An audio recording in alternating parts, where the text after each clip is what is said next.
नमस्कार विद्यार्थी मित्रांनो, मी अशोक पवार तुमचं सगळ्यांचं स्वागत करतो आपल्या वर्ल्ड ऑफ सायन्स म्हणजे सायन्स बाय अशोक पवार या ऑनलाईन प्लॅटफॉर्मवरती। विद्यार्थी मित्रांनो, 2024-2025 या कालावधीत होणारे राज्यसेवा पूर्व परीक्षा असेल, संयुक्त पूर्व परीक्षा असेल किंवा संयुक्त मुख्य परीक्षा असेल, या सगळ्या पेपरमध्ये किंवा सगळ्या एक्झाममध्ये टर्निंग पॉईंट ठरणारा विषय सामान्य विज्ञान। कारण राज्यसेवा पूर्व परीक्षेला सर्वाधिक वेटेज सायन्सला आहे, तसेच कंबाईन प्रीला 15 प्रश्न आहेत आणि कंबाईन मेन्सला पण जवळपास सर्वाधिक वेटेज काय आहे, सायन्सला आहे। या सर्व सब्जेक्टमध्ये जर बघितलं सायन्सच्या सेक्शनमध्ये फिजिक्स, केमिस्ट्री आणि बायोलॉजी जे प्रश्न विचारले जातात त्यापैकी जवळपास 40 ते 50% प्रश्न हे स्टेट बोर्ड आधारित आहेत आणि या स्टेट बोर्ड आधारित असणारे प्रश्न कव्हर व्हावं यासाठी मी तुमच्यासाठी ही बॅच घेऊन आलेलो आहे। 6वी पासून ते जवळपास 11वी पर्यंत आपण सर्व content line to line cover करणार आहे। तर आज मी तुमच्यासाठी घेऊन आलेलो आहे 6वीचं स्टेट बोर्ड सामान्य विज्ञान। सर 6वी पासून चालू करायचं का? हो बाळांनो, कारण 2023च्या संयुक्त पूर्व परीक्षेला जर बघितलं, संयुक्त पूर्व परीक्षेला 2 प्रश्न हे 6वीच्या स्टेट बोर्डवरतून विचारण्यात आलेले आहे। यासाठी 6वीचं पुस्तक करणं गरजेचं असणार आहे। 6वीचं पुस्तक करणं गरजेचं असणार आहे कारण ह्याच्यावर प्रश्न विचारले जातात। शक्यतो 6वी आणि 7वी हे 2 वर्षाचं जे काही पाठ्यपुस्तक आहे हे करताना फॅक्च्युअल डेटावर जास्त भर द्या, कारण आयोग जो आहे 6वी आणि 7वी या 2 सेक्शनमधून फॅक्च्युअल डेटा जास्त उचललेला आपल्याला दिसतो पाठीमागच्या प्रश्नपत्रिकेवरून। तर वेळ न घालता मी तुम्हाला सुरू करून देतो की हे सब्जेक्ट काय आहे, कसं असणार आहे, या 6वीच्या पुस्तकामध्ये कोणतं कंटेंट आहे, लाईन टू लाईन कव्हर करूया। पहिलं टॉपिक आहे नैसर्गिक संसाधने, ज्यामध्ये आपल्याला बघायचं हवेतील कंटेंट काय आहे, यानंतर पाणी बघायचंय आणि यानंतर जमिनीचा भाग काय आहे हे आपण या ठिकाणी बघणार आहे। आता लाईन टू लाईन वाचतो आणि तुम्हाला पूर्ण एक्सप्लेन करून सांगतो कोणत्या ठिकाणी क्वेश्चन येणार आहे, कुठं क्वेश्चन येणार नाही ते समजण्याचा प्रयत्न करा। पृथ्वीच्या सभोवताली वातावरणाचा थर म्हणजेच काय, हवेचा थर असतो। म्हणजे जसं पृथ्वी आहे पण पृथ्वीच्या आजूबाजूला आपल्याला हवेचा थर आढळताना काय आहे, दिसतो। पृथ्वीचा पृष्ठभाग कशापासून बनलेला आहे? वरती वातावरण आहे, पृष्ठभाग जमीन आहे आणि पाणी या दोघांपासून बनलेला आहे आणि याला आपण म्हणजेच काय, जलावरण आणि शिलावरण। पाण्याला आपण जलावरण म्हणतो, जमिनीला आपण शिलावरण म्हणतो आणि हवेचा जो भाग आहे त्याला आपण वातावरण म्हणून ओळखत असतो। हे एकदम 6वीच्या मुलांच्या लेवलने बघितलेलं, तर एवढं काही डिटेल बघायची गरज नाहीये। यापैकी जलावरणाचा भाग शिलावरणाच्या तुलनेत जास्त आहे, माहित आहे। पाण्याचं प्रमाण सर्वात जास्त आहे पृथ्वीवर, हे कळणं गरजेचं हे महत्त्वाचं आहे। वातावरणाचे थर याच्यावर 2021-22ला आयोगाने प्रश्न विचारलेला आहे, ही गोष्ट लक्षात राहू द्या। काय विचारलं होतं, या ठिकाणी प्रश्न आलेला होता, कोणाचं प्रमाण सर्वात जास्त आहे। पहिल्यांदा हवा बघूया। पृथ्वीभोवती असणाऱ्या वातावरणातील हवेमध्ये काय काय प्रेझेंट असतात? हवेमध्ये नायट्रोजन आहे, ऑक्सिजन आहे, कार्बन डायऑक्साइड आहे, हे 6 निष्क्रिय वायू, नायट्रोजन डायऑक्साइड, सल्फर डायऑक्साइड, पाण्याची वाफ, धूलिकण या सर्वांचा समावेश होतो। म्हणजे जे काही हलके वायू आहेत, हलके मूलद्रव्य आहेत, ते सगळे हवेमध्ये प्रेझेंट असताना आपल्याला दिसतात। तर हे कंपोजिशन ऑफ काय आहे, एअर आहे, ह्या सगळ्या गोष्टी। आता बघा, यानंतर जर बघितलं तपांबरामध्ये आता वातावरणाचे थर असतात, हे जिओग्राफीमध्ये पण पार्ट येतो। वातावरणाचे थर असतात, कोणकोणते थर असतात ते मी तुम्हाला या ठिकाणी सांगतो, ज्याच्यावर प्रश्न ह्याच्या पहिले आयोगाने विचारलेला आहे आणि येणाऱ्या काळात पण विचारू शकतं। तर अशा प्रकारे वातावरणाचे थर आहेत, पहिला थर, दुसरा थर, तिसरा थर, चौथा थर, पाचवा थर, अशा प्रकारे। यामध्ये बघा, आता तपांबरामध्ये हवेतील एकूण वायूच्या सुमारे 80% वायू असतात, तर सीतांबरामध्ये जर बघितलं हे प्रमाण 19% असतं। तर सर्वात खालचा जो थर आहे त्याला आपण काय म्हणत असेल, तर त्याला आपण तपांबर म्हणत असतो। तपांबर ज्याच्यामध्ये 80% वायूचं प्रमाण आहे, म्हणजे सर्वाधिक प्रमाण हवेचं कुठं असेल तर तो सर्वात खालच्या थरामध्ये तपांबरामध्ये आहे। त्याच्यानंतर वरचा जो थर आहे त्याला आपण काय म्हणत असतो, स्थितांबर म्हणून ओळखलं जातं, स्थितांबर म्हणून ओळखलं जातं। आणि या थरामध्ये 19% काय आपल्याला वायूचं थर यानी काय हवेचं प्रमाण आढळताना दिसतो। जसं जसं आपण वरती जाऊया त्या थरानुसार तसं तसं वायूचे प्रमाण कमी होत जातात, ही गोष्ट लक्षात राहू द्या। यानंतर पुढे दलांबर आणि आयांबर आहे, तर हा दलांबर आहे, हा दलांबर आहे आणि हा आयनंबर आहे, आयनंबर आहे, तर ही गोष्ट लक्षात राहू द्या। यानंतर आयनंबर वायूचे प्रमाण कमी होत जाते आणि सगळ्यात बाहेर कोणता आहे, बाह्यांबर आहे। आता इथं काय लक्षात ठेवायचं, लास्ट टाइम प्रश्न हे विचारलं होतं की कोणामध्ये प्रमाण सर्वाधिक असतो हवेचं किंवा वायूचं प्रमाण, तर कोणतं, तपांबर हा उत्तर दिलेलं होतं। येणाऱ्या काळात तुम्हाला हा क्रम विचारू शकतो, सर्वात खाली आहे तपांबर, त्यानंतर स्थितांबर, त्यानंतर दलांबर, आयनांबर आणि सगळ्यात बाहेर बाह्यांबर आहे। तर अशा प्रकारचं हे प्रमाण काय आहे व्यवस्थित लक्ष द्या, कारण हा क्रम तुम्हाला लक्षात ठेवायचा आहे ॲज अ 6वीच्या पुस्तकानुसार। जास्त डिटेल घेणार नाही मी, का कारण स्टेट बोर्ड जो आहे तो कव्हर व्हायला पाहिजे, ना की अवांतर मी जे बोलतोय ते कव्हर व्हायला पाहिजे.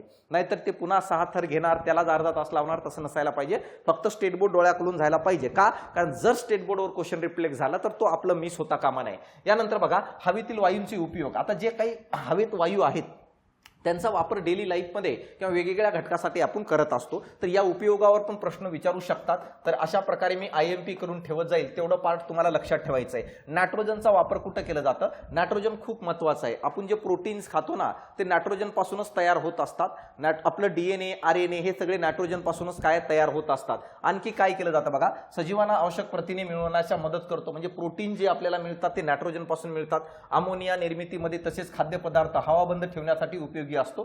जसे की चिप्सचे डबे आहेत, चिप्सच्या पॉकेटमध्ये नायट्रोजनचा वापर केला जातो. किंवा असा एखादा डब्बा बनवले ज्याच्यात चिप्स असेल किंवा बाकीचे पदार्थ ठेवले असतील, तो जास्त काळ टिकावं या कारणामुळे त्याच्या आतमध्ये नायट्रोजनचा वापर केला जातो.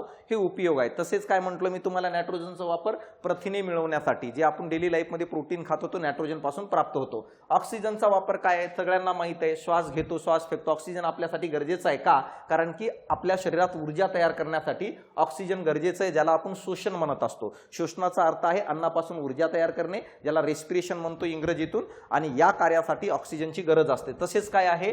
जळणे म्हणजे काय रे? जळणे, एखादा पदार्थ जळू राहिला ह्याचा अर्थ त्या पदार्थाची ऑक्सिजन सोबत अभिक्रिया होऊ राहिली. उदाहरणार्थ जसं लाकूड आहे, लाकूड जळतोय म्हणजे काय? लाकूड ऑक्सिजन सोबत अभिक्रियेला सुरुवात करतोय. तर ज्वलनासाठी, जाळण्यासाठी, ज्वलन होण्यासाठी ऑक्सिजन गरजेचे असतं. ऑक्सिजन नसेल तर ज्वलन होणार नाही मित्रांनो. यासाठी ज्वलनासाठी पण ऑक्सिजनचा उपयोग होतो. कार्बन डायऑक्साईडचा उपयोग, असं बघा, हे उपयोगावर अनेक प्रश्न विचारलेत, पण अलीकडच्या काळात नाही, 2016च्या अगोदर. आता कार्बन डायऑक्साईडचा उपयोग जेव्हा वनस्पती प्रकाश संश्लेषण करते ना, तर वनस्पती प्रकाश संश्लेषण करत असताना कार्बन डायऑक्साईड, H2O आणि लाईट यांचा वापर करत असते. तर कार्बन डायऑक्साईडचा उपयोग वनस्पतीमध्ये प्रकाश संश्लेषण करण्यासाठी पण केलं जातं. वनस्पती अन्न तयार करण्यासाठी कार्बन डायऑक्साईडचा वापर करतात, फोटोसिंथेसिससाठी. तसेच बघा, आग विझवण्यासाठी, एखाद्या ठिकाणी आग लागलेली असेल, त्या आग विझवण्यासाठी त्या काही नळकांड्या वापरल्या जातात. त्या अग्निशामक नळकांड्यामध्ये कार्बन डायऑक्साईडचा वापर केला जातो. का? कारण कार्बन डायऑक्साईड काय करतो माहिती आहे का? ऑक्सिजनला वेगळं करण्याचं काम करतो. कारण ऑक्सिजन आणि जिथं आग लागलेली आहे या दोघांमध्ये डिफरन्शिएट निर्माण करण्याचं काम कोण करत असतो? Carbon dioxide. उदाहरणामध्ये समजा ही बॉटल आहे, या बॉटलवर जर आग लागलेली असेल तर कार्बन डायऑक्साईड बॉटलच्या वरती येऊन जातो आणि ऑक्सिजनला बाजूला करून टाकतो. या कारणामुळे आग विझते. म्हणून अग्निशामक दलामध्ये जे नळकांड्या वापरल्या जातात त्याच्यामध्ये कार्बन डायऑक्साईडचा काय होत असतो? वापर होत असतो. एक प्रकाश संश्लेषणामध्ये आणि दुसरं अग्निशामक नळकांड्यामध्ये. ऑर्गनचा वापर कुठे केला जातो? विजेच्या बल्बमध्ये, जे विजेचा बल्ब असतो त्या ठिकाणी ऑर्गनचा वापर केला जातो. का? कारण ती तार काय आहे? लवकर विरघळू नये, जास्त टेम्परेचरमध्ये पण तो वितळू नये, तो शॉक होऊ नये, या कारणामुळे ऑर्गनचा वापर विजेच्या बल्बमध्ये केला जातं. हेलियम जो आहे, हेलियम जर बघितलं ना, निसर्गातील मूलद्रव्य किंवा पदार्थ ह्यांचं तापमान जर आपण कमी करत नेलो तर जास्तीत जास्त -273 डिग्री सेल्सिअस पर्यंत होतं. त्याच्यापेक्षा खाली तापमान कोणत्याच पदार्थाचा होत नाही. तर या सगळ्या पदार्थामध्ये जर बघितलं तर हेलियम जो वायू आहे ह्याच्या साहाय्याने आपण टेम्परेचर कमी करू शकतो. म्हणजे हेलियम हा -150 -170 डिग्री सेल्सिअस पर्यंत आपण खाली आणू शकतो. तेवढं तापमान बाकीच्या एवढ्या पदार्थांचं येत नाही. म्हणून बघा, कमी तापमान मिळवण्यासाठी तसेच काय विना पंख्याच्या इंजिनवर चालणाऱ्या विमानामध्ये वापरण्यात येतो. कशाचा वापर होतो? हेलियमचं. म्हणजे याचा अर्थ काय रे? जे पंख्याच्या इंजिन नाही, म्हणजे विना पंख्याचे इंजिन आहेत विमानाच्या, त्याच्यामध्ये पण हेलियमचा वापर होतो. तसेच बघा, जे सॅटेलाइट लॉन्च करतो ना आपण, त्याच्यामध्ये क्रायोजेनिक इंजिन म्हणून वापरलं जातं, त्याच्यामध्ये पण हेलियमचा वापर केला जातो. का? कारण हेलियमचं टेम्परेचर आपण मिनिमम आणू शकतो -160-170 डिग्री सेल्सिअस पर्यंत. मग कमी तापमान मिळवण्यासाठी तसेच काय आहे, असे विमान ज्या ठिकाणी काय आहे पंखे वगैरे नाही येते विमानात, आणि त्याच्यामध्ये काय हेलियमचा वापर होत असतो. ही गोष्ट लक्षात राहू द्या. निऑनचा वापर काय? जाहिरातीसाठी तसेच रस्त्यावरच्या दिव्यात वापर केला जातो. जे जाहिरातीसाठी फ्लेक्स चमकत असतात किंवा हे करत असतात त्याच्यामध्ये निऑनचा वापर करत असतो. क्रिप्टॉन काय? फ्लोरोसंट पाईप मध्ये वापरला जातो. झेनॉन काय? फ्लॅश फोटोग्राफीमध्ये पण उपयोग केला जातो. फ्लॅश फोटोग्राफी जो केलं जातं त्याच्यामध्ये कशाचा वापर केला जातो? झेनॉनचं. तर हे महत्त्वाचं आहे. बघा, स्टेट बोर्ड मधून प्रश्न कधी कधी सरळ टाकले जातात, यासाठी वाचणं गरजेचं आहे. जर चांगले मार्क पाहिजे असेल तर कुठं चान्स सोडायचं नाही. तर हे झालं पहिलं पार्ट. आता बघा, इंधन ज्वलनातून हवेत सोडले जाणारे घातक घटक. जेव्हा आपण एखादं इंधन म्हणजे लाकूड जाळतोय, कोळसा जाळतोय किंवा कोणताही एखादा पदार्थ जाळतोय, तर त्याच्यातून बाहेर पडणारे जे काही आहेत कोणते घातक पदार्थ किंवा घातक वायू ते कोणते आहेत ते आपल्याला या ठिकाणी बघायचंय. व्यवस्थित बघा. सगळ्यात पहिल्यांदा नायट्रोजन डायऑक्साईड हा एक घातक काय करत असतो माहिती आहे का, बाहेर पडत असतो. यानंतर कार्बन डायऑक्साईड पण बाहेर पडतो, जे पण घातक म्हणूनच ओळखलं जातं. घातक म्हणूनच काय आहे तो ओळखलं जातं. घातक म्हणूनच ओळखलं जातं. कोणाकोणाला बघा, इंधन ज्वलनातून सोडले जाणारे घातक घटक कोणकोणते आहेत. एक असणार आहे नायट्रोजन काय आहे, डायऑक्साईड म्हणून ओळखलं जातं. दुसरं जर बघितलं कार्बन डायऑक्साईड आहे. तिसरं जर बघितलं कार्बन मोनॉक्साईड आहे, सल्फर डायऑक्साईड आहे आणि काजळी ज्याला आपण धूर म्हणतो ती काजळी पण काय आहे या ठिकाणी आपण म्हणू शकतो. काजळी हे पण काय आहे बाहेर पडत असते. कशातून माहिती आहे का, पदार्थाच्या ज्वलनातून. राज्यसेवेला वगैरे असे प्रश्न येऊ शकतात पण कंबाईनला येण्याची शक्यता कमी आहे. आता ओझोनचा थर काय असतं, ओझोनचा थर काय करतो ती गोष्ट लक्षात ठेवा. या डायग्राम मध्ये बघा, ही आपली पृथ्वी आहे आणि पृथ्वीच्या वरती सूर्य आहे. सूर्यापासून जे आहेत ना अतिनील किरणे बाहेर पडत असतात. सूर्यापासून जे आहेत अतिनील किरण जे असतात ते काय करत असतात, बाहेर पडतात. बाहेर पडत असताना हे अल्ट्राव्हायलेट रेज म्हणत असतो आपण. हे पृथ्वीच्या वातावरणात प्रवेश केल्यानंतर जर हे आपल्या शरीरावर पडले तर आपल्या शरीरातील पेशीच्या डीएनएत बदल घडून आणून आपल्याला वेगवेगळे रोग निर्माण करू शकतात. कॅन्सर वगैरे, कर्क वगैरे रोग वगैरे निर्माण करू शकतात. आणि हे आपल्या पृथ्वीपर्यंत येऊ नये यासाठी आपल्या वातावरणाच्या थरामध्ये ओझोनचा थर असतो, ओझोनचा लेयर असतो. ओझोनचा लेयर काय करतो, वरून येणाऱ्या या अल्ट्राव्हायलेट किरणांना अडवण्याचं काम करत असतो आणि ते किरण पृथ्वीच्या पृष्ठभागापर्यंत पोहोचू देत नाही. यासाठी आपलं संरक्षण होतं कशापासून, अल्ट्राव्हायलेट रेज पासून. म्हणजे एक प्रकारचं हेल्मेट आहे पृथ्वीचं. कोण माहित आहे का, ओझोनचा थर.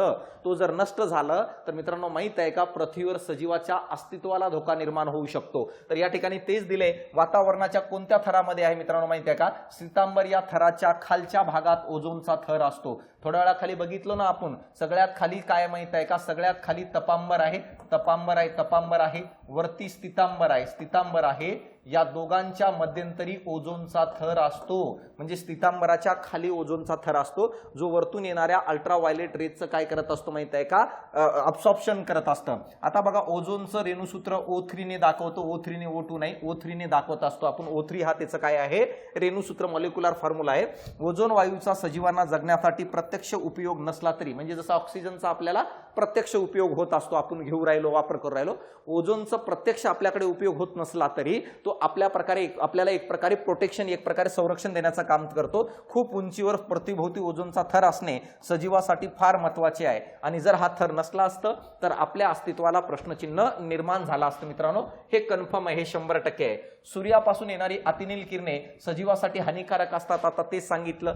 हे किरणे ओझोन वायू शोषून घेतो, त्यामुळे पृथ्वीवर सजीवांचं रक्षण होतं. मित्रांनो आता बघा, वातानुकूलित यंत्रे, रेफ्रिजरेटर यामध्ये हवा थंड करण्यासाठी काही रसायन वापरले जातात. जसं उदाहरणामध्ये मला सांगा, फ्रीज असेल किंवा आणखी जर बघितलं एसी असेल, अशामध्ये काही रसायन वापरले जातात. वातानुकूलित यंत्रे आणि रेफ्रिजरेटर. कोणतं रसायन वापरलं जातं, CFC म्हणतो आपण त्याला, क्लोरोफ्लोरोकार्बन. हा रसायन काय करत असतो, थंडावा निर्माण करण्यासाठी वापरत असतो आपण. थंडगार बसण्यासाठी उन्हाळ्यामध्ये आजकाल माणसांना एसीत बसायची जास्त सवय आहे, थंड राहावंसं वाटतं. असं म्हणजे काही थोडं घाम आलं की नाही लई चिकिचकिच होऊ राहिलं, लई चिडचिड होऊ राहिलं, यासाठी काय एसी असेल किंवा बाकीचे काही थंडावा निर्माण करण्यासाठी असणारे जे मशीन्स असतील त्याच्यामध्ये क्लोरोफ्लोरोकार्बनचा वापर केला जातो. तसेच काय कार्बन टेट्राक्लोराइड या 2 संयुगांचा वापर केला जातो. मित्रांनो हे वायू जेव्हा त्या एसी मधून किंवा रेफ्रिजरेटर मधून बाहेर पडतात तर हे वायू वरती जाऊन ओझोन थर काय करत असतात, नष्ट करण्याचं काम करतात. आणि या कारणामुळे अतिनील किरणे डायरेक्ट आपल्यापर्यंत येण्याची शक्यता असते, ज्या कारणामुळे आपल्यामध्ये वेगवेगळे रोग निर्माण होण्याची शक्यता जास्त आहे. तर बघा, मिसळल्यास ओझोनच्या थराचा नाश होतो. म्हणजे याचा अर्थ हे 2 तुम्हाला प्रश्न हे विचारला जाईल, ओझोन थर नष्ट होण्यासाठी कोणते घटक कारणीभूत असतात. एक आहे क्लोरोफ्लोरोकार्बन आणि दुसरा आहे कार्बन टेट्राक्लोराइड. हे IMP पॉइंट करून ठेवा, वाटल्यास अशा ठिकाणी क्वेश्चन रिफ्लेक्ट होत असतो. ओझोनचे महत्त्व सर्वांचे लक्षात यावे यासाठी 16 सप्टेंबर हा ओझोन दिवस म्हणून साजरा केला जातो. फॅक्च्युअल डेटा जोड्या लावामध्ये येतात, वेगवेगळे दिवस आणि ते कशासाठी सेलिब्रेट करतो ते दुसऱ्या सेक्शनमध्ये, तर जोड्या लावामध्ये येऊ शकतात. तर 16 सप्टेंबर हा काय आहे, ओझोन दिवस म्हणून साजरा केला जातो. तर हे आहे ओझोन. कुठं प्रेझेंट असतो, तपांबर आणि सितांबराच्या मध्यंतरी. भारतीय उपखंडाच्या हवामानाचा अभ्यास करण्यासाठी भारतीय हवामानशास्त्र संस्था 1875 मध्ये स्थापन करण्यात आली. खास करून राज्यसेवेसाठी अशा प्रकारचं डेटाबेस विचारलं जातं, कंबाईनसाठी विचारलं जात नाही.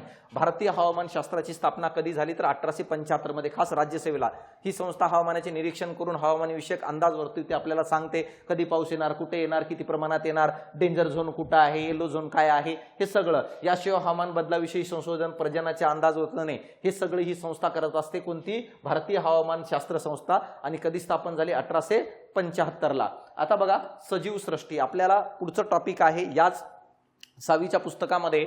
सजीवाची सृष्टी काय? प्रजनन आणि पुनरुत्पादन काय आहे? डेफिनेशन सगळ्यांना माहित आहे, रिप्रोडक्शन म्हणत असतो. प्रजनन आणि पुनरुत्पादन म्हणजे अस्तित्वात असणाऱ्यापासून एक नवीन सजीवाची निर्मिती होणे. तर 6वीच्या लेवलला काय कंटेंट आढळतो ते आपण बघू या ठिकाणी. सजीव स्वतःसारखा दुसरा सजीव निर्माण करतं, या प्रक्रियेलाच आपण काय म्हणत असतो माहित आहे का? प्रजनन म्हणून ओळखलं जातं. मग हे प्रजनन करत असताना मला सांगा, काही सजीव अंडी घालतात. बघा पक्षी हा अंडी घालतो मित्रांनो. यानंतर जर बघितलं उभयचर प्राणी अंडी घालत असतात, मासे अंडी घालत असतात, सरपटणारे प्राणी अंडी घालत असतात. तर काही प्राणी अंडी घालतात, तर काही प्राणी पिल्लांना जन्म देतात. जसं उदाहरणामध्ये कोणतं? सस्तन प्राणी, मॅमल्स जे असतात ते पिल्लांना जन्म देत असतात. तर अशा प्रकारे पिल्लांना जन्म देतात. तर हे कळणं गरजेचं आहे. दोन्ही प्रकारचे सजीव आपल्याला आढळताना दिसतात, अंडी घालणारे आणि पिल्लांना जन्म देणारे. आणि आता बघा वनस्पतींच्या बिया, खोड, पाने यापासून पण आपल्याला नवीन वनस्पती तयार करता येते. असं नाही की फक्त बियांपासूनच. आपण बघितलंय काही वनस्पतींच्या पानांपासून पण पुन्हा पूर्ण नवीन वनस्पती उगू शकते, काही वनस्पतींच्या खोडांपासून पुन्हा पूर्ण वनस्पती उगू शकते, तसेच बियांपासून पण उगवत असते. तर या सर्व प्रक्रियेमध्ये काय होऊ राहिलं? या सर्व प्रक्रियेमध्ये एक अस्तित्वात असणाऱ्या सजीवापासून नवीन सजीवाची निर्मिती होऊ राहिली. आणि या प्रक्रियेलाच आपण काय म्हणत असतो? प्रजनन म्हणून ओळखलं जातं. सजीवांच्या स्वतःसारखा दुसरा जीव निर्माण करण्याच्या क्रियेला प्रजनन किंवा त्याला पुनरुत्पादन म्हणून ओळखलं जातं. तर हीच डेफिनेशन आहे रिप्रोडक्शनची. आता बघा पुढचं काय आहे? ठराविक आयुर्मान. आयुर्मान काय आहे ते मी तुम्हाला सांगतो. तर एखाद्या सजीवाचा जन्म होतो मित्रांनो, एखाद्या सजीवाचा जन्म होतं, जन्मानंतर त्या सजीवाचं वाढ होतं, वाढच्या नंतर विकास होतं, आणि फायनली मला सांगा तो सजीव नैसर्गिकपणे मृत्यू पावतो. तर जेव्हा एखाद्या सजीवाचा जन्म, वाढ, विकास आणि मृत्यू हा पूर्ण जो काळ आहे, या पूर्ण काळालाच आपण काय म्हणत असतो? आयुर्मान म्हणत असतो. त्यालाच आपण इंग्रजीतून लाईफ स्पॅन म्हणून ओळखलं जातं. तर सजीवांचा जन्म, वाढ, विकास आणि नैसर्गिक मृत्यू हे पूर्ण जो काही कालावधी आहे, या कालावधीला आपण काय म्हणतो? आयुर्मान म्हणतो. जीवन काळाच्या ठराविक टप्प्यावर सजीव प्रजननक्षम असतात. कुठं माहित आहे का? जन्म झाल्यानंतर वाढ आणि विकासाच्या काळामध्ये तो सजीव प्रजनन करतो आणि नंतर तो मृत्यूकडे जातो मित्रांनो. त्याचं काम काय आहे? त्याचं काम आहे प्रजनन करून नवीन सजीवाची निर्मिती करून मानव प्रजातीचं किंवा कोणत्याही त्या प्रजातीचं अस्तित्व पृथ्वीवर सोडून नंतर मृत्यूकडे जाणे. तर काय? जन्माच्या नंतर आणि मृत्यूच्या अगोदर जो वाढ आणि विकासाचा काळ आहे, ज्याला आपण काय म्हणत असतो? मॅच्युरिंग फेज म्हणून ओळखत असतो, त्या काळामध्ये प्रजनन प्रक्रिया घडून येते मित्रांनो. आता बघा यानंतर म्हणजे सजीव मृत्यू.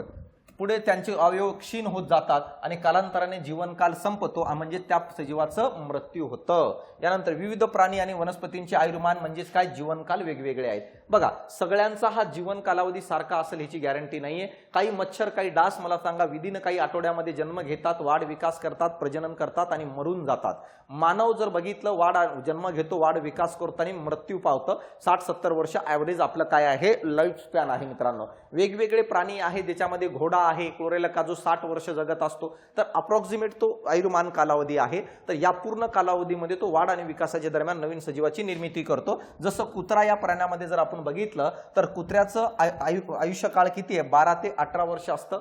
तर मित्रांनो माहित आहे शामक याचं पक्ष्याचं काळ किती? 50 वर्ष असतं. वडाचं झाडांचं 200 वर्ष असतं. म्हणजे याचा अर्थ वेगवेगळ्या प्राण्यांमध्ये काय आहे? मगरचं 60 वर्ष असतं, कासवाचं 150 वर्ष असतं. तर हे वेगवेगळे जीवन कालावधी आहे. कासवाचं जीवन कालावधी 150 वर्ष आहे. यानंतर जर बघितलं घोडाचं जर बघितलं 60 वर्ष आहे, 60 वर्ष. गायचं 25 वर्ष आहे. तर हे वेगवेगळे जीवन कालावधी. वडाच्या झाडाचं जर बघितलं तर 200 वर्ष आहे. एवढे वर्ष वडाचं झाड काय करत असतो? जगत असतो. तर अशा प्रकारे ह्या फॅक्च्युअल डेटामध्ये तुम्हाला प्रश्न विचारला जाऊ शकतं की कोणाचं किती वय आहे. जसं या ठिकाणी प्रश्न एकदा आलतं की हे कुत्र्याचं अर्ध म्हणजे आयुष्य काळ किती आहे, तर किती 12 ते 18 वर्ष. भारतातील विविध भागातील वनस्पती आणि प्राण्यांचे सर्वेक्षण संवर्धनाचे कार्य भारतीय वनस्पती सर्वेक्षण संस्था करते, जी 1890 ला स्थापन झालेली आहे. तर राज्यसेवेवाले हे लक्षात ठेवा, कारण थेरॉटिकल मध्ये पण तुम्हाला कामी येऊ शकतं. भारतीय प्राणी सर्वेक्षण संस्था ही 1916 ला स्वतंत्रपणे काय निर्माण करण्यात आली. तर हे एवढं लक्षात ठेवा. आता बघा यानंतर काय, वनस्पतींची विविधता. जेव्हा आपण पृथ्वीवर आपल्या आजूबाजूला पाहतो तर आपल्याला सर्व वनस्पती सारख्या आढळताना दिसत नाही मित्रा. तुम्ही कधीही बघ, एक ऑब्झर्वेशन कर, दलदलीच्या भागामध्ये आढळणाऱ्या वनस्पती आपल्या कोरडवाहू भागामध्ये आढळताना दिसत नाही. वाळवंटामध्ये आढळणाऱ्या वनस्पती मला सांगा आपल्याकडे पाण्याच्या शेतामध्ये आढळताना दिसत नाही. म्हणजे याचा अर्थ वातावरणानुसार, क्षेत्रानुसार, त्या ठिकाणच्या एन्व्हायरमेंटल कंडिशननुसार आपल्याला व्हरायटी आढळताना दिसते. सर्व वनस्पती या सारख्या नसतात, व्हेरिएशन्स आढळताना दिसतं. त्याच्याबद्दलच आपल्याला या ठिकाणी कंटेंट बघायचं आहे. वनस्पती सूर्यप्रकाशात स्वतःचे अन्न स्वतः तयार करतात, म्हणजे स्वयंपोषी असतात वनस्पती. आता कोणत्या वनस्पती स्वयंपोषी असतात? उदाहरणार्थ जास्वंद असेल, डाळिंब असेल, सदाफुली असेल, आपल्या आजूबाजूला तुम्ही पाहत असाल असंख्य अनेक वनस्पती या स्वयंपोषी काय आहे, जीवन जगत असतात. तर काही वनस्पती जसे बुरशी आहे मित्रांनो, बांडगुळ आहे, अमरवेल आहे, इतर वनस्पतींचा अन्नासाठी काय करत असतात, उपयोग करतात, त्यामुळे त्यांना परपोषी वनस्पती म्हणतात. तर हेटेरोट्रॉप प्लांट्स कोण कोण आहेत, तर परपोषी वनस्पती आहे बुरशी, बांडगुळ आहे, अमरवेल आहे. तर हे तिन्ही वनस्पती काय करत असतात, आपल्यासारखंच वनस्पतीपासून, दुसऱ्या वनस्पतीपासून अन्न मिळवत असतात. कारण की यांच्यामध्ये हरितद्रव्य नसतं, क्लोरोफिल नसतो. या कारणामुळे या तिन्ही वनस्पती कधीही प्रकाश संश्लेषण करत नाही. म्हणून मित्रांनो बुरशी, बांडगुळ आणि अमरवेल यांना आपण परपोषी वनस्पती म्हणून ओळखत असतो. तर काही वनस्पती अशा आहेत जे वनस्पतीला पण खात नाही आणि प्रकाशापासून, प्रकाश संश्लेषण करून अन्न पण तयार करत नाही. तर ते काय करत असतात माहिती आहे का, कीटकांचा वापर करत असतात. आणि छोटे छोटे कीटक काय करत असतात, खातात, आणि त्याच्यापासून ते काय करत असतात, आपली उपजीविका भागवतात. जसं उदाहरणामध्ये काय, घटपर्णी वनस्पती ही कीटक भक्षी म्हणून ओळखली जाते. जर तुम्ही घटपर्णी वनस्पतीचं निरीक्षण जर केलं ना, त्याच्यावरती एकदम सुंदर फूल असतो मित्रांनो, फुलासारखी संरचना असते. कीटकाला वाटतं फूल आहे, फुलामध्ये वेगवेगळे अन्नद्रव्य भेटल म्हणून ते कीटक त्याच्यावर जातं, आणि त्यानंतर ते असं ओपन स्ट्रक्चरमध्ये असतं, आणि जसं कीटक आतमध्ये जाईल ती वनस्पती पूर्ण झाकून घेते असं, आणि त्या कीटकाचं अन्न म्हणून वापर करते. तर घटपर्णी ही वनस्पती काय म्हणून ओळखली जाते, कीटक भक्षी म्हणून ओळखली जाते. हे समजणं गरजेचं आहे. आता बघा यानंतर कॅरोलस लिनियस, महान शास्त्रज्ञ आहे. अनेक वेळेस नाव ऐकलं असेल, कारण या भाऊचे कारनामे लई आहेत मित्रांनो. ते काय कारनामे आहेत ते मी पुढे सांगेल. कॅरोलस लिनियस या शास्त्रज्ञाने प्रथम वनस्पतींचं शास्त्रीय वर्गीकरण केले. सुरुवातीस त्यांनी केलेल्या वर्गीकरणाची पद्धत सर्वत्र वापरली जात असे. म्हणजे याचा अर्थ सगळ्यात पहिल्यांदा वनस्पतीचे शास्त्रीय वर्गीकरण जर कुणी केलं असेल, सायंटिफिक क्लासिफिकेशन, तर सायंटिफिक क्लासिफिकेशन करणारा शास्त्रज्ञ आहे कॅरोलस लिनियस. लक्षात राहू द्या, विचारू शकतात सगळ्यात पहिल्यांदा वनस्पतीचं शास्त्रीय वर्गीकरण करणारा शास्त्रज्ञ कोण, तर उत्तर यायला पाहिजे कॅरोलस लिनियस यायला पाहिजे. आता बघा याच यांचं वृक्षांचं, याच काय म्हणतो, वनस्पतींचं वर्गीकरण करतो आपण. सगळ्यात पहिलं बघा वृक्ष कोणाला म्हणतो, जे वनस्पती उंच असतात मित्रांनो, जे काय उंच असतात त्यांना वृक्ष म्हणतो. आकाराने खूप मोठे असतात आणि बहुवार्षिकी असतात. बहुवार्षिकी म्हणजे काय, अनेक वर्ष जगणारे. तसेच मित्रांनो माहित आहे का, प्रत्येक वर्षी किंवा वारंवार काय आहे, प्रजनन करून काय आहे, नवीन वनस्पती तयार करणारे. जसं आंब्याचं झाड जर लावलं असेल तर या वर्षी पण फळ येणार, पुढच्या वर्षी पण फळ येणार, त्याच्या पुढच्या वर्षी पण फळ येणार. जेव्हा एखादी वनस्पती 1 वर्षापेक्षा जास्त वर्षापर्यंत फळाचं उत्पादन करते, अशा वनस्पतींना आपण बहुवार्षिकी वनस्पती म्हणतो मित्रांनो. आणि जे बहुवार्षिकी वनस्पती असतात ते काय असतात, तर ते वृक्ष म्हणून ओळखले जातात, जे उंच असतात आणि आकाराने मोठे असतात. यानंतर झुडूप काय आहे, ही वनस्पती वृक्षापेक्षा आकाराने लहान असतात. बघा या जमिनीलगत वाढतात. झुडूप जे आहेत ते जमिनीलगत वाढतात. तर मित्रांनो वृक्ष उंच जात असतात, झुडूप म्हणतो ना आपण, ते जमिनीलगत वाढतात. यानंतर जमिनीलगत त्यांना अनेक फांद्या फुटत असतात, ब्रँचेस असतात. वृक्षांच्या तुलनेत त्यांची उंची व आकार लहान असतो, मात्र त्यांचे खोड जाड असते. मित्रांनो माहित आहे का, झुडपांचे खोड आकाराने जाड असतात, उंची कमी असते आणि आजूबाजूला पसरलेला असतो टणक. आणि दुसरी गोष्ट, खोड जो आहे त्यांचा टणक असतो, मजबूत असतो. लाकडापेक्षाही झुडपांचा जो खोड आहे तो अतिशय मजबूत असतो मित्रांनो. बघा बोरीचे छोटे छोटे झाड असतील तर बोरीचा जो काही खोड आहे तो एकदम मजबूत असतो. काटेरी वनस्पती जे झुडपाच्या स्वरूपात आढळतात त्यांच्या बघा खोड बघा तुम्ही, आपल्याला अतिशय मजबूत आढळताना दिसतो. कानेर असेल, जास्वंद असेल, घाणेरी असेल, कोटी असेल, गुलाब, ही झुडपे 2 ते 3 मीटर पर्यंत वाढतात. म्हणजे झुडपाची लांबी ही 2 ते 3 मीटर पर्यंत असते. आणि झुडपाचे उदाहरण लक्षात ठेवा, कानेर, जास्वंद, घाणेरी, कोटी आणि गुलाब, हे एक लक्षात राहू द्या. रोपटे म्हणजे हे सर्वात आकाराने लहान असतात. 1 ते 1.5 मीटर पर्यंतच काय आहे, उंच वाढणारे ते रोपटे असतात. रोपट्यांची खोड ही वृक्ष व झुडपांच्या तुलनेत अतिशय लवचिक आणि हिरवी असतात. बघा, एकदम नाजूक असतात, लवचिक असतात, हिरवी असतात. रोपट्यांना असं वाकवलं तर वाकून जातं. रोपटी काही महिने तर काय आहे, 2 वर्ष जगतात. रोपट्यांचं जीवन कालावधी काय आहे, काही रोपटे काही महिन्यापर्यंत जगतात, काही रोपटे हे 2 वर्षापर्यंत पण आपलं जीवन काय करत असतात, व्यतीत करू शकतात. आता इथं बघा, हे लक्षात राहू द्या बरं, कारण हे वृक्ष, झुडूप आणि रोपटे कधी कधी फॅक्च्युअल प्रश्न विचारले जातात. यानंतर बघा, आता काय वनस्पती माहिती आहे का, वार्षिकी, द्विवार्षिकी काय असणार आहे ते सांगतो.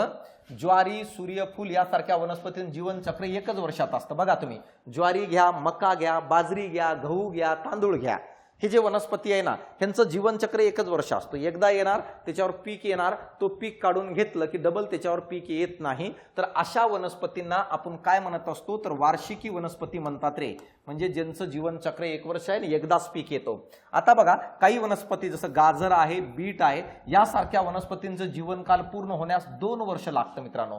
गाजर, बीट जे आहे यांना 2 वर्ष पूर्ण जीवन कालावधी असतो, किंवा त्यांचं जीवन पूर्ण करण्यासाठी 2 वर्ष लागतात. त्यांना द्विवार्षिकी वनस्पती म्हणतात.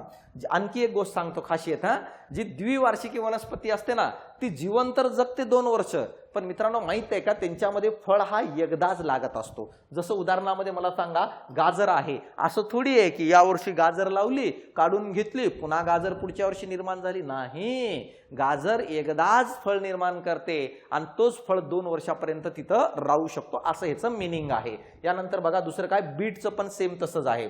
जास्वंद, कानेर ही झुडपे, तर आंबा, गुलमोहर असे वृक्ष अनेक वर्ष जगतात. यांना आपण काय म्हणत असतो, बहुवार्षिकी म्हणतो. म्हणजे याचा अर्थ, ज्या वनस्पती 2 पेक्षा जास्त वर्ष जगत असतात, मग किती जगू शकतात, 100 वर्ष, 200 वर्ष, पण अशा वनस्पतींना आपण बहुवार्षिकी वनस्पती म्हणून ओळखत असतो. ज्याचं उदाहरण आहे आंबा असेल, गुलमोहर असेल, किंवा बाकी तुम्हाला सगळं माहित आहे आजूबाजूला बहुवार्षिकी काय असणार आहे. जीवनक्रम कालावधीनुसार वनस्पतींचे वर्गीकरण: वार्षिकी, ज्याचं जीवन कालावधी 1 वर्ष आहे आणि एकदाच फळ येतं. द्विवार्षिकी, ज्याचं जीवन कालावधी 2 वर्ष आहे पण फळ एकदाच येतं. बहुवार्षिकी, ज्याचं जीवन कालावधी 2 पेक्षा जास्त वर्ष आहे आणि मला सांगा फळ पण अनेक वर्ष येऊ शकतात, यांना आपण काय म्हणत असतो, बहुवार्षिकी म्हणून ओळखलं जातं. तर असं वर्गीकरण या ठिकाणी करण्यात आलेलं आहे. आता बघा, ज्या वनस्पतींना फुले येतात, म्हणजे फुलं येणाऱ्या वनस्पती कोणत्या असतात माहिती आहे का, त्यांना आवृत्तबीजी वनस्पती म्हणत असतो. आवृत्तबीजी वनस्पती म्हणतात. त्यांना सपुष्प वनस्पती म्हणतात किंवा आवृत्तबीजी वनस्पती म्हणतात. इंग्रजीतून त्यांना अँजिओस्पर्म म्हणून ओळखलं जातं. अँजिओस्पर्म या वनस्पती ज्या आहेत यांना फुलं येतात. तर ज्या वनस्पतींना कधीच फुले येत नाही, त्यांना अपुष्प वनस्पती म्हणतो. अपुष्प वनस्पतीमध्ये जर बघितलं तर त्यांना आपण एक म्हणतो अबीजपत्री. अबीजपत्रीचा अर्थ काय, जिम्नोस्पर्म म्हणतो की काय रे, अबीजपत्रीचा अर्थ आहे क्रिप्टोगॅमी. अबीजपत्रीचा अर्थ आहे क्रिप्टोगॅमी. क्रिप्टोगॅमी वनस्पती ज्या आहेत या अबीजपत्री असतात, अपुष्प वनस्पती असतात, ज्यांच्यामध्ये अजिबात फुलं वगैरे येत नाही. अपुष्प वनस्पतींना मूळ, खोड, पाने असे अवयव असतातच असे नाही, कारण अपुष्प वनस्पतींमध्ये फुलं तर नसतातच मित्रांनो. त्यात अपुष्प वनस्पतीचे पण 3 गट पडत असतात: थॅलोफायटा, ब्रायोफायटा आणि टेरिडोफायटा.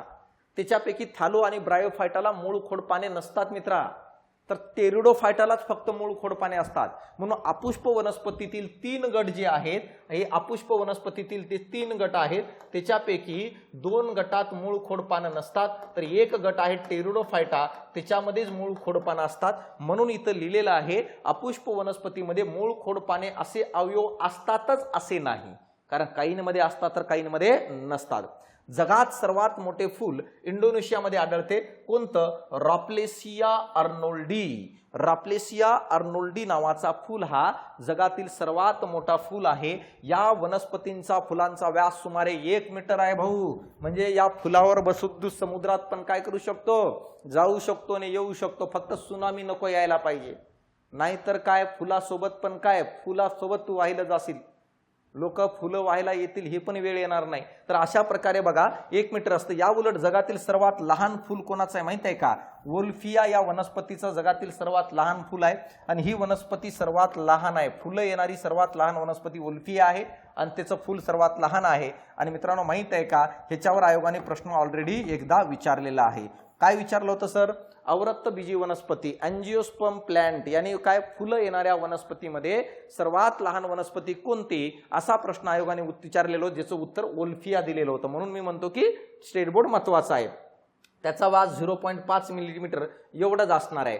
आता हे झालं वनस्पतीची व्हरायटी बघितलं आपण. काय बघितलं? स्वयंपोषी कोणत्या, परपोषी कोणत्या, मृत कुजलेल्या पदार्थावर किंवा कीटक भक्षी वनस्पती कोणत्या हे बघितलं. यानंतर वृक्ष काय आहे, झुडपे काय आहे, रोपटी काय आहे हे पण बघितलं. यानंतर वार्षिकी, वार्षिकी, द्विवार्षिकी आणि बहुवार्षिकी या वनस्पती पण बघितलं. आता आपल्याला बघायचंय प्राण्यांच्या बाबतीत की पृथ्वीवर प्राण्यांची व्हरायटी कशी आढळते ते समजण्याचा प्रयत्न करा 6वीच्या लेव्हलने.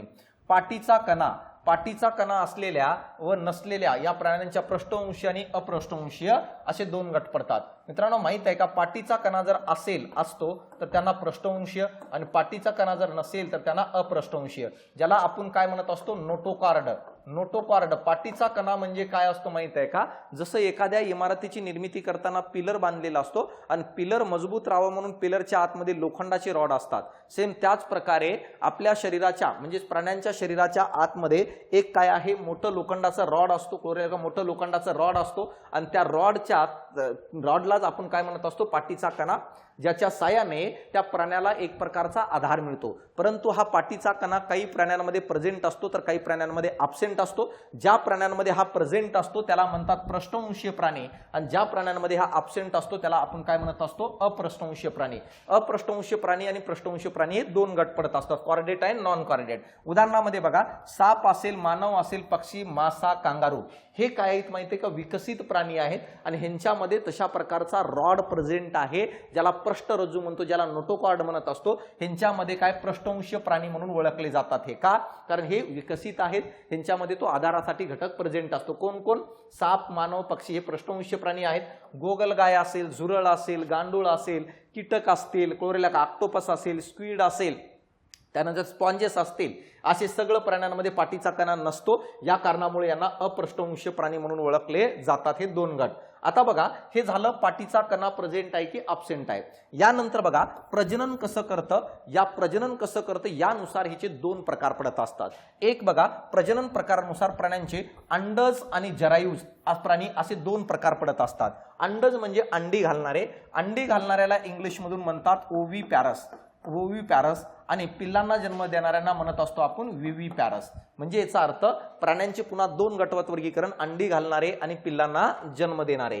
प्राण्यांच्या राहण्याच्या ठिकाणावरून त्याचे वेगवेगळे प्रकार पडतात. कुठं राहतो प्राणी? जमिनीवर राहतो, पाण्यात राहतो की हवेत संचार करत असतो? भूचर आणि जलचर असे काय आहे सर्वसाधारणपणे वर्गीकरण केले जाते. जमिनीवर राहणारे भूचर, पाण्यात राहणारे जलचर. जसं जमिनीवर सस्तन प्राणी राहतो, क्लोरेला जमिनीवर सरपटणारे प्राणी राहतात, पाण्यामध्ये मासे राहतात, पायसेस. परंतु बघा, बेडूक झाला, सॅलेमेंडर झालं, टोड हे प्राणी जमीन आणि काय मित्रांनो माहित आहे का? पाणी दोघांच्या सहवात असतात, म्हणून यांना उभयचर प्राणी म्हणून ओळखलं जातं. यांना ॲम्फिबियन्स ॲनिमल म्हणत असतो. कोण कोण? बेडूक असेल, त्यानंतर टोड असेल, त्यानंतर सॅलेमेंडर असणार आहे. तर हे ॲम्फिबियन्स यानी उभयचर प्राणी म्हणतो, जो पाणी आणि जमीन दोन्ही ठिकाणी सहवासात असतो मित्रांनो, वेळ पडली तर. यानंतर बघा, घार, गरुड, कावळा, फुलपाखरे, मधमाशी हे विविध ठिकाणी राहत असले तरी हवेमध्ये संचार करतात, उडत राहतात, म्हणून यांना खेचर म्हणतात. खेचर प्राणी म्हणजे ते प्राणी जे हवेतून संचार करून जात असतात, हवेतून उडून जात असतात, त्यांना काय म्हणत असतो आपण? खेचर प्राणी म्हणून ओळखले जातात. तर बघा, छोट्या छोट्या कन्सेप्ट आहेत, पण कधी कधी सिंगल लाईन मध्ये आयोग विचारून टाकतो किती वेळ लागणार आहे. फास्ट एकदा रिकॉल करून टाकतं म्हणजे काय आहे तुम्हाला ते समजून येईल काय आणि कसं असणार आहे. आता बघा, पदार्थ सभोवतालची अवस्था आणि गुणधर्म म्हणजे याचा अर्थ पदार्थाच्या कोणकोणत्या अवस्था आहेत? स्थायू, द्रव, वायू. या अवस्था कशा बदलतात? स्थायूमध्ये द्रवात बदलतं त्याला काय म्हणतात? द्रवातून स्थायूत बदलतं त्याला काय म्हणतात? तर ह्याच्यावर पण प्रश्न विचारलं जाऊ शकतं. पदार्थाची एक अवस्था बदलून जेव्हा दुसऱ्या अवस्थेत जातो त्या क्रियेस आपण पदार्थांचे अवस्थांतर म्हणतो. जसं बर्फाचं पाणी होऊ राहिलं तर याचा अर्थ बर्फ स्थायी होतं, पाण्यात रूपांतर झालं म्हणजे द्रवात झालं. कळू राहिलं का? किंवा मला सांगा, पाण्याला गरम केलो, गरम केल्यानंतर त्याची वाफ तयार झाली म्हणजे द्रवाचं रूपांतर वायूत झालं. तर अशा प्रकारे जेव्हा एखादा पदार्थ आपली अवस्था बदलतो, या अवस्था बदलण्याच्या प्रक्रियेलाच आपण अवस्थांतर म्हणून काय आहे ओळखत असतो. पदार्थात आता अवस्थांतर कधी घडून येतं? अवस्थांतर उष्णतेवर डिपेंड असतं. उष्णता पदार्थातून काढून घेतली तरी अवस्थांतर घडतं किंवा त्या पदार्थाला उष्णता दिली तरी अवस्थांतर घडतं. कळालं इथपर्यंत? तर हे समजणं गरजेचं आहे. आता उदाहरणार्थ बघा, पदार्थात उष्णता दिल्याने किंवा त्यातील उष्णता काढून घेतल्याने पदार्थाचे अवस्थांतर होते. आपल्या सभोवतालचा प्रत्येक पदार्थ हा कशापासून बनलेला आहे रे? स्थायू, द्रव आणि वायू यापैकी कोणत्या ना कोणत्या अवस्थेत प्रेझेंट आहे. असं एखादा पदार्थ बघितलं का तुम्ही? सर मी डोळ्याने बघत होतो, तो पदार्थ न स्थायू होतं, न द्रव होतं, न वायू होतं. असं नाही भाऊ. हे 3 अवस्थेतच आपल्या आजूबाजूचे पदार्थ असतात. आणि जर असं काही दिसत असेल एकट्यात बसून तुला, तर व्यवस्थित बघ, कोणती तरी अवस्था तुझी बदलली. मग ही गोष्ट लक्षात राहू द्या. यानंतर बघा आता कोणत्या ना कोणत्याच 1900 शतकात जे विलार्ड गिब्स बघा, शास्त्रज्ञाचं नाव बघा, या शास्त्रज्ञाने पदार्थाची वैशिष्ट्ये ही त्यांच्या अवस्थांतर आणि कणांच्या संरचनेवर अवलंबून असतात हे दाखवून दिले. काय सांगितले रे? ह्यांनी सांगितलं की कोणी, जे विलार्ड गिब यांनी सांगितलं, एखादा पदार्थ जो आहे या पदार्थाचं काय वैशिष्ट्य असणार आहे, या पदार्थाचं मित्रांनो वैशिष्ट्य काय आहे, हे 2 गोष्टीवर अवलंबून असतं. हे कोणी सांगितलं? विलार्ड गिब्स यांनी सांगितलं. एक म्हणजे तो पदार्थ कशा प्रकारे आपली अवस्था बदलतो याने अवस्थांतर, आणि दुसरी गोष्ट म्हणजे काय माहित आहे का, त्या पदार्थामध्ये कणाची रचना कशी झालेली आहे, कणाचं स्ट्रक्चर रचना कशी झालेली आहे, या 2 गोष्टीवर अवलंबून आहे काय माहित आहे का, पदार्थाचं अवस्थांतर. समजलं? तर पदार्थाचं वैशिष्ट्य, पदार्थाचं वैशिष्ट्य 2 गोष्टींवर डिपेंड आहे. एक काय म्हटलं मी तुम्हाला, एक म्हणजे तो पदार्थ कशी अवस्था बदलतो त्याच्यावर त्याचं वैशिष्ट्य डिपेंड करतं, आणि दुसरं म्हणजे काय माहित आहे का, त्या पदार्थाच्या निर्मितीमध्ये जे कण सहभागी होतात ते कणाची संरचना कशी आहे ह्याच्यावर पण तो पदार्थ डिपेंड करत असतो. जसं पाण्याचे मध्ये आढळणारे कण जे आहेत ते वेगळे संरचनेने एकत्रित आलेले असतात.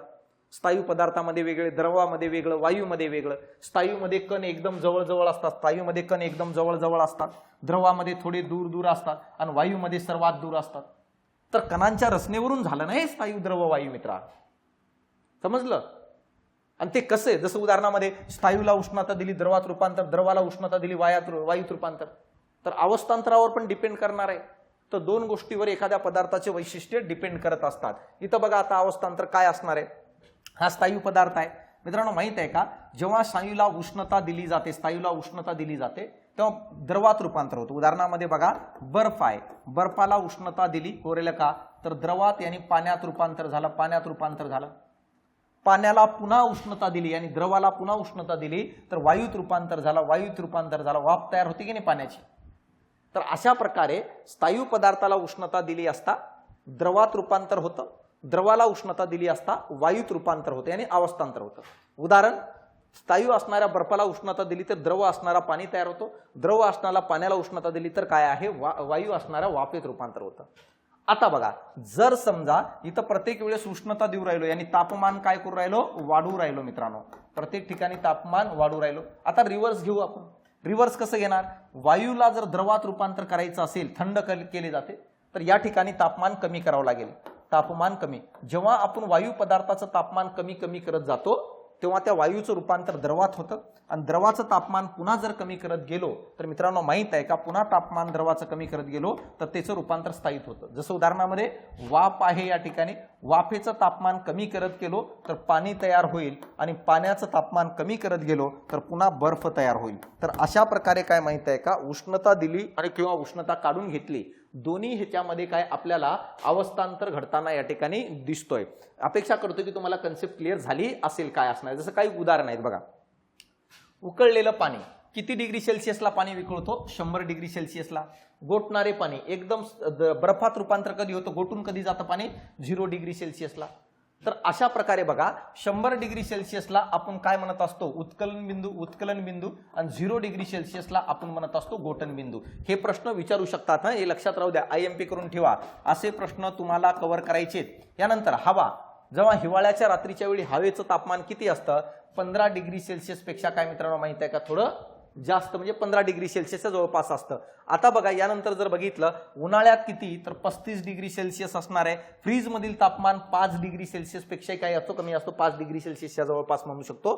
फ्रीज मधील तापमान फ्रीजर मधील हा फ्रीज आहे हा फ्रीजर मधील तापमान जर बघितलं -18 डिग्री सेल्सिअस आणि शरीराचे तापमान हे 37 डिग्री सेल्सिअस. तर येणाऱ्या काळात तुम्हाला हे फॅक्च्युअल डेटा विचारू शकतात कारण 2023च्या पेपरला 22, 21 असेल. प्रत्येक पेपरला स्टेट बोर्ड मधून प्रश्न आलेत. खास करून फॅक्च्युअल प्रश्न जेवढे आलेत ते 6वी आणि 7वीच्या पुस्तकातून आलेत. यासाठी हे 2 पुस्तकातील हे फॅक्च्युअल डेटा तुम्हाला चांगल्या पद्धतीने कव्हर करावं लागणार आहे. उत्कलन आता सांगितलं नाही. उत्कलन म्हणजे काय? उकळणे. कोरेला का उत्कलन म्हणजे उकळणे. बघा वाफेचे बुडबुडे बराबर पृष्ठभागापर्यंत येताना दिसतात आणि ती वाफ हवेत मिसळते यालाच पाण्याची उकळणे किंवा उत्कलन म्हणतो. जेव्हा द्रवाचं रूपांतर वाफेत होतं कधी माहिती आहे का? उष्णता दिल्यानंतर. या प्रक्रियेलाच आपण उत्कलन म्हणत असतो. जसं पाणी गरम करायला लागलो तर काही कालावधीनंतर पाणी उकळायला लागतं. किती डिग्री सेल्सिअसला? 100 डिग्री सेल्सिअसला. आणि नंतर मला सांगा त्या पाण्याचं रूपांतर वाफेत व्हायला लागतं. यालाच आपण काय म्हणतो? उकळणे. यालाच आपण उत्कलन म्हणतो. शुद्ध पाण्याचे समुद्र सपाटीला उत्कलन किती होतं? 100 डिग्री सेल्सिअस तापमानाला पाणी उकळायला लागतं. म्हणजे पाण्याचं उत्कलन बिंदू हा 100 डिग्री सेल्सिअस आहे. 100 डिग्री सेल्सिअस पाण्याचं तापमान जर केलो त्यानंतर पाणी वाफेत रूपांतर व्हायला सुरुवात करून देतं मित्रांनो. कळलं का? यालाच काय म्हणतो आपण? पाण्याचं उत्कलनांक म्हणून ओळखलं जातं. पाण्याची वाफ थंड झाली तर द्रवात रूपांतर होणार आहे. तर एका तापमानाला वाफेचे पुन्हा पाणी तयार होते आणि या क्रियेला संगणन म्हणतात. जेव्हा मित्रांनो माहित आहे का संगणन कोणाला म्हणतो? वाफ जी आहे वाफ बघा वाफेचं रूपांतर काय आहे? द्रवात होणे. तापमान कमी करत गेलो तर वाफेचं रूपांतर द्रवात झालेलं असतं. याला आपण संगणन म्हणून काय आहे? ओळखत असतो. वाफेचे संगणन ही काय मित्रांनो 100 डिग्री सेल्सिअसलाच घडतं. आता तुम्ही म्हणताल तर असं कसं काय? तर एक गोष्ट ऑब्झर्वेशन सांगतो मी तुम्हाला. मला सांगा पाणी गरम करत असताना जर तुम्ही वरती पातेलं ठेवलं असेल तर 100 डिग्री सेल्सिअसला पाणी उकळू पण राहिलं आणि त्या पातेल्याच्या वरच्या झाकणावर तुम्हाला काही थेंब चिपकलेले दिसतात मित्रांनो. तर काय माहित आहे? काही गोष्ट लक्षात राहू द्या. दोन्ही एक म्हणजे काय आहे? उत्कलन असेल आणि दुसरं संगणन असेल. उत्कलनचा अर्थ काय म्हटलो मी माहित आहे का? उत्कलनचा अर्थ आहे जो द्रव आहे त्याचं रूपांतर वाफेत होणे. संगणनचा अर्थ आहे जो द्रव आहे त्याचं संगणनचा अर्थ आहे जो वाफ आहे. जी वाफ आहे त्या वाफेचं रूपांतर मित्रांनो माहित आहे का? द्रवात होणे. याला आपण संगणन म्हणतो. तर अशा प्रकारे उत्कलन आणि संगणनचं मिनिंग समजलं असेल तुम्हाला. उत्कलन आणि संगणनचं काय आहे ते मिनिंग आहे. उत्कलन म्हणजे काय? द्रवाचं रूपांतर वाफेत होणे उष्णता दिल्यानंतर संगणन. आता या दोन्ही क्रिया जी आहे ना भाऊ 100 डिग्री सेल्सिअसलाच घडते. तर लक्षात राहू द्या जर तुम्हाला विचारलं पाण्याचं संगणन किती डिग्री सेल्सिअसला 100 आणि पाण्याचं उत्कलन किती डिग्री 100. मिनिंग विचारलं. उत्कलन म्हणजे द्रवाचं रूपांतर वाफ तयार होणे. संगणन म्हणजे वाफेचं रूपांतर द्रवात तयार होणे. 100 डिग्री सेल्सिअसलाच होते. म्हणजेच पाण्याचा उत्कलनांक आणि संगणन बिंदू हा एकच असतो मित्रांनो. पाण्याचं उत्कलन कंडेन्सेशन म्हणतो आपण. दोन्ही बिंदू काय आहे? एकच आहे. आता गोठणचा अर्थ काय रे? गोठणचा अर्थ काय? फ्रीजमध्ये किंवा बर्फामध्ये ठेवलेले पाणी थंड होत जाते म्हणजे त्याचे तापमान फ्रीजरमध्ये तापमान कमी होते. एका ठराविक तापमानाला पाणी आणखी थंड न होता त्याचा बर्फ बनून जातं. म्हणजे जेव्हा पाण्याचं तापमान आपण कमी करत गेलो तर शेवटी तो बर्फ तयार होऊन जातो. या प्रक्रियेलाच आपण गोठण म्हणत असतो. पाण्याचं रूपांतर बर्फात होणे, द्रवाचं रूपांतर स्थायीत होणे. फ्रीजमध्ये किंवा बर्फावर ठेवलेल्या पाणी थंड होत जाते म्हणजे त्याचे तापमान हळूहळू कमी होत जाते. एक ठराविक तापमानावर पाणी आणखी थंड न होता त्या पाण्याचं रूपांतर बर्फ होऊन जातं मित्रांनो. जसं 0 डिग्री सेल्सिअसला हे घडताना दिसतो आपल्याला. 0 डिग्री सेल्सिअसला पाण्याचं रूपांतर बर्फात होऊन जातं म्हणजे तो गोटू लागायला लागतो. ज्या तापमानाला हे घडते त्या तापमानाला गोठण बिंदू म्हणतात. आणि पाण्याचा गोठण बिंदू किती? 0 डिग्री सेल्सिअस आहे.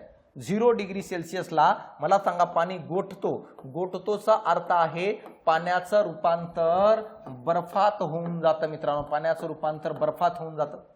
उदाहरणार्थ बघा फ्रीजरमधील हवेचे तापमान सुमारे 18 डिग्री सेल्सिअस असते. 0 डिग्री सेल्सिअस पेक्षा कमी तापमान असल्यास ते -अंश मध्ये सांगतात.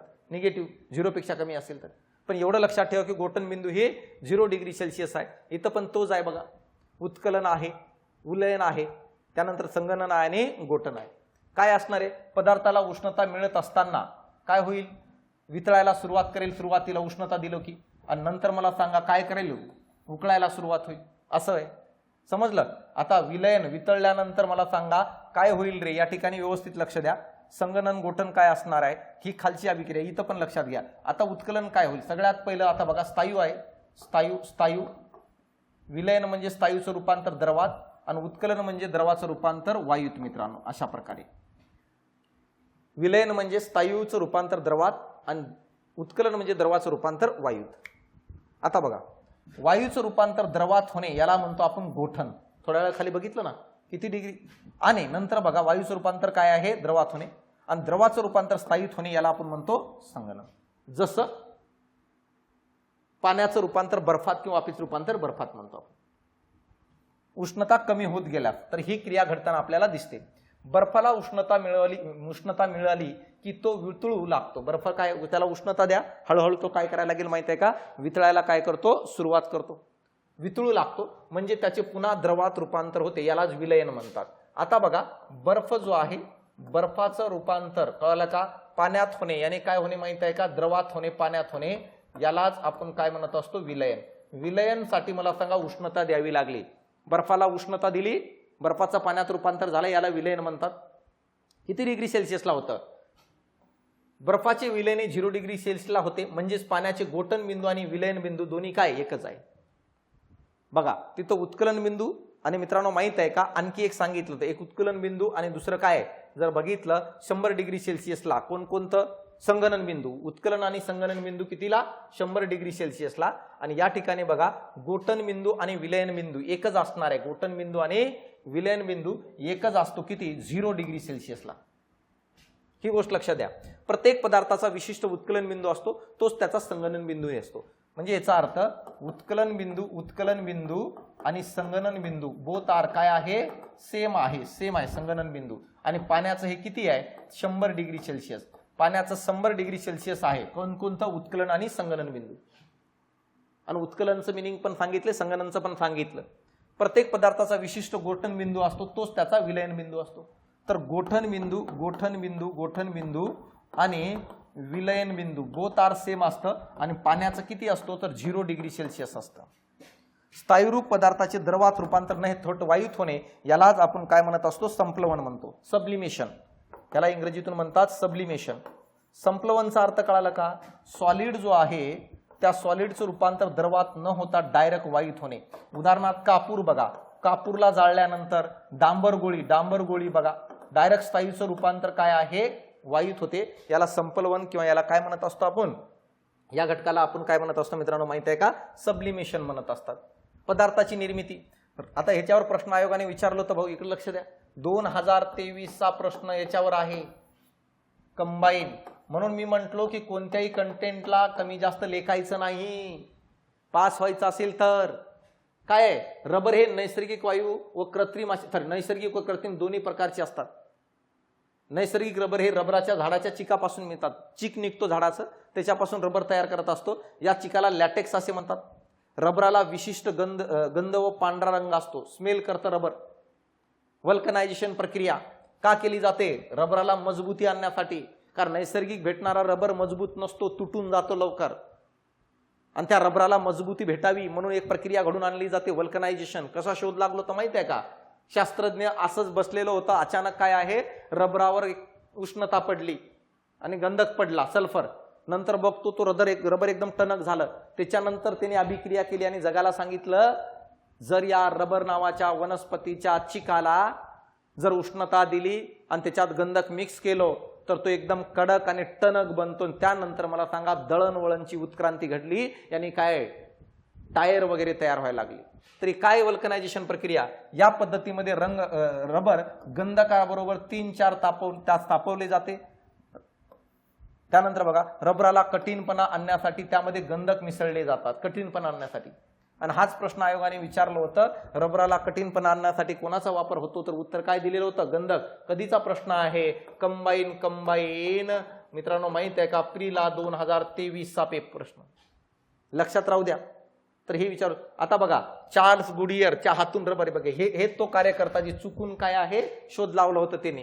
काय म्हणते, च्या हातून रबर आणि गंधक यांचे मिश्रण चुकून पेटल्यावर स्टोवर पडले. स्टोव विझल्यानंतर रबराचे अधिक टणक कमी ताणलेले पदार्थ त्याला आढळताना दिसले. हे या रबराद्वारे सिद्ध झालं की रबराला टणकपणा गंधकामुळे प्राप्त होऊ शकतो. आणि या प्रक्रियेला काय नाव दिलं, वल्कनायझेशन. वल्कनायझेशनचा सिंपल अर्थ आहे, गंधकाच्या साहाय्याने, सल्फरच्या साहाय्याने रबराला टणकपणा आणणे ते पण रबरामध्ये मिसळून मित्रांनो. रबराच्या टणक टायर्समुळेच दळणवळण क्रांती घडली. बघा अशा प्रकारचा चीक असतो, अशा प्रकारचा चीक साठवलं जातं, ह्याच्यात गंधक टाकलं जातं. गंधक जर टाकलं तर तो टणक बनतं, एवढं टणक बनतं की त्याच्यापासून गाडीचे टायर वगैरे बनवले जातात. तर ही प्रक्रिया आहे, हे सगळं आहे. रबराचे झाड ब्राझील या देशात मोठ्या प्रमाणात आहे बरं, ब्राझीलमध्ये. नंतर या झाडाची लागवड इतर देशात करण्यात आली. या झाडाचे वनस्पतीशास्त्रीय नाव काय रे? हेविया ब्राझिलियसिस आहे. भारतात कुठं आढळतं? रबराचे सर्वात जास्त उत्पादन केरळ राज्यात केलं जातं. जगामध्ये ब्राझीलमध्ये केलं जातं. कोरेल कागद, हे पण IMP आहे. येणाऱ्या काळात तुम्हाला इथं पण प्रश्न येऊ शकतो. कागद बनवण्यासाठी सूचीपर्णी वनस्पतींचा वापर केला जातो. काय प्रश्न विचारला जाईल? कोणत्या वनस्पतीचा वापर केला जाईल? तर कोणता? सूचीपर्णी वनस्पतींचा वापर केला जातो. या वृक्षांच्या लाकडांच्या ओंडक्याची साल काढून त्याचे बारीक तुकडे करतात. हे जे लाकूड आहे सूचीपर्णी, ह्याचं खोड काढलं जातं, त्याची वरची साल ओढून काढली जाते, त्याचे छोटे छोटे तुकडे केले जातात आणि त्या तुकड्यामध्ये विशिष्ट रसायन यांचे मिसळले जातात आणि भिजू ठेवलं जातं, गाळलं जातं. त्याला खूप कालावधीपर्यंत काय केले जातात? गाळलं जातं पाण्यामध्ये. आणि पाण्यामध्ये मला सांगा ते भिजवून ठेवलं की त्याचं एकदम तगाता तयार होतो मित्रांनो. त्याचं काय तयार होतो? लगदा तयार होतो. म्हणजे काय? असं ओलात शीट तयार होते, एक प्रकारची ओली शीट तयार होते. आता बघा, रसायनांची क्रिया झाल्यावर लाकडाच्या तद्यातील तंतुमय पदार्थ वेगळे होतात, त्यामध्ये काही रंगद्रव्य मिसळली जातात व काय रोलर्स मधून लाटलेल्या लगदा पुढे येऊन कोरडा झाल्यावर कागदाच्या रूपात गुंडाळलेला जातो. सिंपल प्रोसेस आहे. काय लक्षात ठेवायचं तुम्हाला? सूचीपर्णी वनस्पतीपासून, या झाडापासून मिळतं. त्याची साल काढून पाण्यात भिजवली जाते, त्याच्यामध्ये काही रसायन टाकले जातात, नंतर तो भिजून काय तगडी नरम होऊन जाते, त्याच्यापासून एक एक साली बाजूला काढल्या जातात आणि नंतर मला सांगा शीटच्या स्वरूपात त्याला गुंडाळून काय केलं जातं मित्रांनो माहिती का? रोलर्स मधून काढलं जातं आणि त्याच्यातून काय आहे? कागदाच्या शीट्स आपल्याला बाजूला पडताना दिसतात. भारतातील वर्तमानपत्रासाठी कागद तयार करणारा पहिला कारखाना 1955 मध्ये नेपानगर मध्य प्रदेश येथे स्थापन झाला. सोनगड गुजरात येथे कागद तयार होतो. महाराष्ट्रात चंद्रपूर जवळ काय बल्लारपूर या ठिकाणी पण कागदाचा काय आहे? कारखाना आहे मित्रांनो. तर अशा प्रकारे मला सांगाय रेशीम काय रे? रेशीम हा नैसर्गिक धागा काय? रेशीम हा नैसर्गिक धागा रेशीम कीटकाच्या कोशापासून बनलेला. बघा हा कीटक बघितला असेल तुम्ही. या कीटकापासून बनलेल्या धाग्यालाच आपण रेशीम म्हणतो. खूप महाग आहे, कारण एवढूच लहान आहे तो की रेशीम, आणि त्याच्यापासून तो किती बनवणार आहे? खूप महाग असतो. कोशापासून मिळतात. एका कोशापासून 500 ते 1300 मीटर पर्यंत लांबीचा धागा मिळतो. रेशीमचे मोठ्या प्रमाणावर उत्पादन प्रथम चीनमध्ये सुरू झाले. त्या ठिकाणी यांची शेती केली जाते मित्रांनो, या रेशीम कीटकांची, ज्याला रेशीम शेती म्हणतात. आणि शोध तिथंच लागला होता चीनमध्ये, आणि त्या ठिकाणीच उत्पादन जास्त केलं जातं. रेशीम हा नैसर्गिक आहे, हे लक्षात राहू द्या. रेशीम किडापासून तो आपल्याला मिळताना दिसतो. नायलॉन हे नैसर्गिक नाही आहे. ह्याचा शोध न्यूयॉर्क आणि लंडन येथे एकाच काळात लागलं, म्हणून दोघांचे सफिक्स घेऊन तयार करण्यात आलं नायलॉन. न्यूयॉर्कचे आणि काय लंडनचं असं दोन्ही घेऊन काय नायलॉन तयार करण्यात आलं. हे कृत्रिम आहे. नायलॉनचे धागे चमकदार असतात, मजबूत आणि पारदर्शी आणि जलरोधी असतात. न ते पाण्यामध्ये भिजत मित्रांनो, त्याच्यानंतर त्याच्यातून आरपार दिसू शकतं आणि चमकतात ते, आणि मजबूतीला पण चांगले असतात. नायलॉनच्या दोरी असतील, बघितले असेल तुम्ही, चमकदार मजबूत असतात. तर हे तयार केलं गेलेलं आहे. कुठं? न्यूयॉर्क आणि लंडन या दोन ठिकाणी एकदाच लागलं होतं, म्हणून याला नायलॉन म्हणून ओळखलं जातं. रेयॉन हा काय बघा, कापूस आणि लाकडाचा लगादा सोडियम हायड्रॉक्साईड नावाच्या रसायनामध्ये विरघळून एक द्रावण तयार केला जातो. बघा कशापासून बनणार आहे? कापूस असणार आहे, त्यानंतर काय सोडियम हायड्रॉक्साईड नावाचं रसायन आहे. या दोघांचं एकत्रित मिसळून एक द्रावण तयार केलं जातं आणि त्या द्रावणातून धागे बाजूला काढले जातात. एक द्रावण तयार केले गेले या दोघांच्या एकत्रीकरणातून धागे बाजूला काढले जातात आणि त्या धाग्यांना मजबूती आणि चकाकी असते जे काढले गेले, आणि त्यांनाच आपण कृत्रिम रेशीम म्हणतो किंवा त्यालाच आपण रेयॉन म्हणून ओळखलं जातं. कापूस आणि सोडियम हायड्रॉक्साईड यांचं द्रावण तयार करून त्याच्यातून धागे बाजूला काढून तयार केल्या गेलेल्या धाग्यांना आपण रेयॉन म्हणतो. ही मजबूती आणि चकाकी काय जास्त प्रमाणात असते, या कारणामुळे यांना कृत्रिम रेशीम म्हणतात. सूर्यकिरणासारखे चमकदार या रेयॉन हा शब्द वापरतात. एकदम चमकतात सूर्यकिरणासारखे. तर हे घटक आहेत. त्यानंतर काही तरी डेक्रॉन, टेरिलिन आणि टेरिन हे पण हे आहेत. निरनिळ्या रसायनांचा वापरून निरनिळ्या गुणधर्माचे धागे बनतात. हे धाग्यांचे प्रकार जे कृत्रिमरित्या तयार केले जातात. या धाग्यांना डेक्रॉन, टेरिलिन, टेरिन अशी विविध नावे देण्यात आलेली आहेत. काही महत्त्वाचं बघा, हायड्रोकार्बन खनिज तेलापासून मिळणाऱ्या घटकांना हायड्रोकार्बन म्हणतो, ज्याच्यामध्ये कार्बन आणि हायड्रोजनच असतं. जसं त्याच्यामध्ये मिथेन असणार आहे, बहुवारिकी श्रृंखला म्हणजे काय, लहान घटकांची एक गुंफून होऊन तयार होणारी अखंड साखळी, जसं कार्बनची ही मोठी साखळी तयार झाली याला आपण म्हणत असतो बहुवारिकी श्रृंखला म्हणून ओळखलं जातं. तर अशा प्रकारे बघा 6वीचा अर्धा पार्ट झालेला आहे मित्रांनो. जेवढं फॅक्च्युअल डेटावर भर देईल मी 6वी 7वी तेवढं रिव्हिजन करा. ह्याच्या नोट्स वगैरे मी तुम्हाला आपल्या ॲप्लिकेशनवर उपलब्ध करून देतो. पूर्ण नवीन स्वरूपात बॅच आहे. 24-25 मध्ये होणाऱ्या पेपरमध्ये तुम्हाला याचा 100% फायदा होईल आणि याची फीस नॉमिनल 299 रुपये फीस ठेवलेली आहे. तर आवर्जून आपल्या मित्रपरिवारांना शेअर करा आणि यूट्यूब चॅनलला सबस्क्राईब करून ठेवा, कारण तिथं मी पेपरच्या अगोदर रिव्हिजन सेशन घेत असतो.